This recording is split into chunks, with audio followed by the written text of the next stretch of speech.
Hi everyone, this is Bonnie from Backward Story, and welcome to another edition of Mad About Nails. This week I am recording on my new Samsung Galaxy Note that I received for my birthday in July. I'm seeing if the camera's any better than the one I usually use for close-ups, since I did a lot of detail work this time, and usually when I try to go up close, it gets blurry.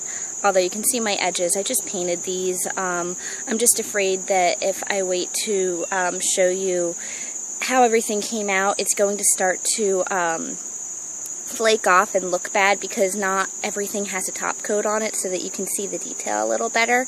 Because what happens when you put top coat on top, no matter what you use, or at least that I found, maybe I just haven't found the right top coat, it tends to give a stylized look to everything and make it look a little cartoony. So for example, if you look at the apple there and the book, it looks cartoony, and if you look at it on this snail, it looks a little more textured, and maybe that doesn't come across in the video, but it looks a little less, I mean, it's good for top coats because it'll spread the colors and spread your lines so that they don't wobble as much, but it doesn't always look good if you're looking for a particular shape because it spreads it a little bit, and I didn't really want it to spread so much. Like, I wanted the detail in the silver metal and the wood and everything. So some of them have top coat, some of them don't.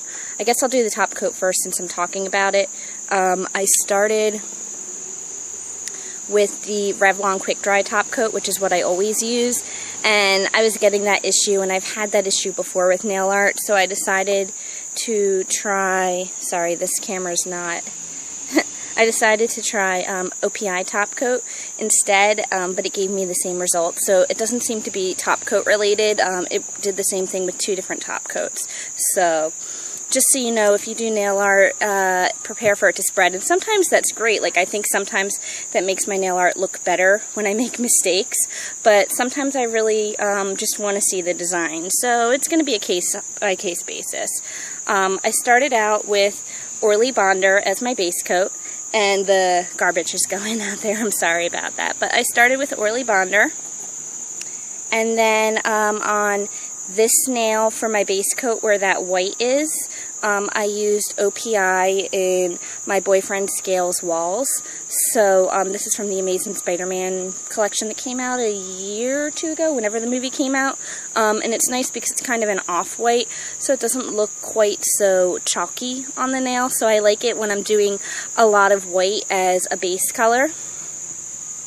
And then for the green, I used the Zoya Hunter, which is brand new for the fall. It is from their cashmere and satin collection, and I love this green. It's gorgeous. It's diluted on the nail. Like, it looks a lot brighter and shinier in person, but I put a layer of matte coat on top by NYC, which I either got at Target or CVS or Rite Aid. I looked a couple places for it, and everybody was sold out except for whoever I actually got it from. I think I got it from Target, but I might not have. But so I put the layer of matte top coat on it so that it gave it a dull finish, so it looked more like a chalkboard. And by doing that, you cannot put a top coat on, or else it makes it shiny again. The yellow base coat is actually a nail art. It is LA Colors Art Deco in the yellow color. And I believe this is the same one I used last year when I did all of my nails as pencils, and I think the shade of yellow works really well for pencils. And then the pink backing, you've seen me use this several times this year. I'm in love with this. It is, oh look, we're getting a little sunshine. I thought it was going to be pretty overcast all day, but none of my nails are shiny, so the weather doesn't matter so much. Anyway, this is Steady as She Rose. It is from the Pirates of the Caribbean on Stranger Tides collection that came out a few years ago. And then I did a red base coat for the Converse sneaker. And I used China Glaze in Igniting Love, which is from this year's Cirque du Soleil Worlds Away collection. So these were my base coats, and then I did a lot of design on top. So once everything dried a little bit, I think I started with the green because the matte dried fast. but I'll just go in order with what colors are sitting here. This pink is by Sinful Colors. It is called Pink Forever. I used it on the line for the notebook paper and on my pencil tip.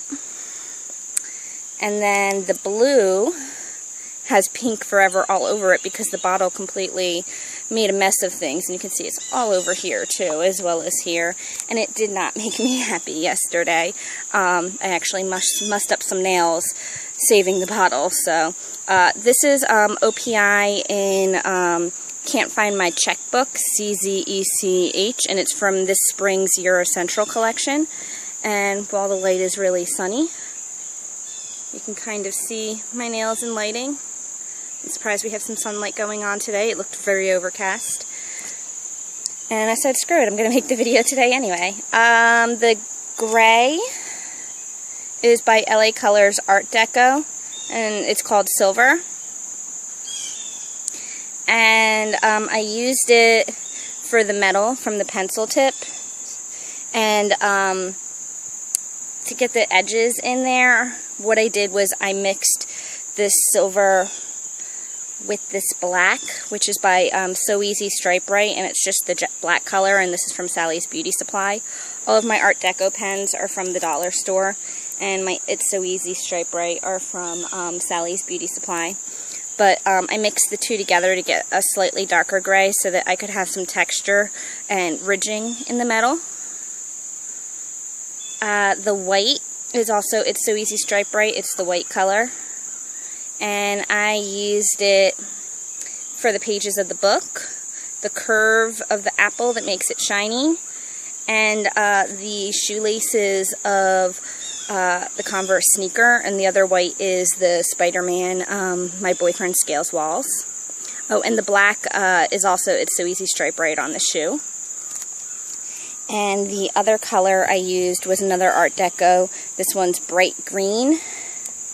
I used it for the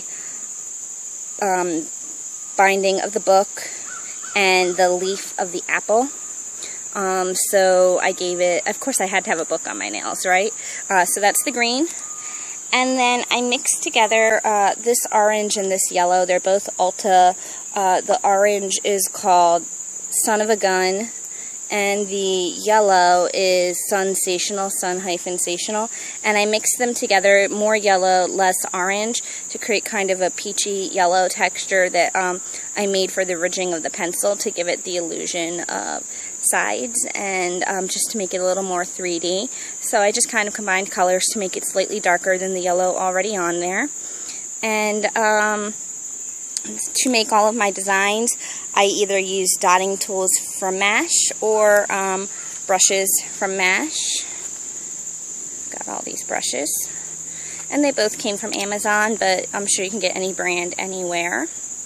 But this is everything I use to make my nails. And this is how they came out, and I think they look pretty cute. I've got a notebook page. I've got a Converse sneaker. I've got an apple in a book, a pencil, and a blackboard. So these are fun back to school nails, and I hope you enjoy them. If you're going back to school, have a great year. I'll talk to you again soon. Bye.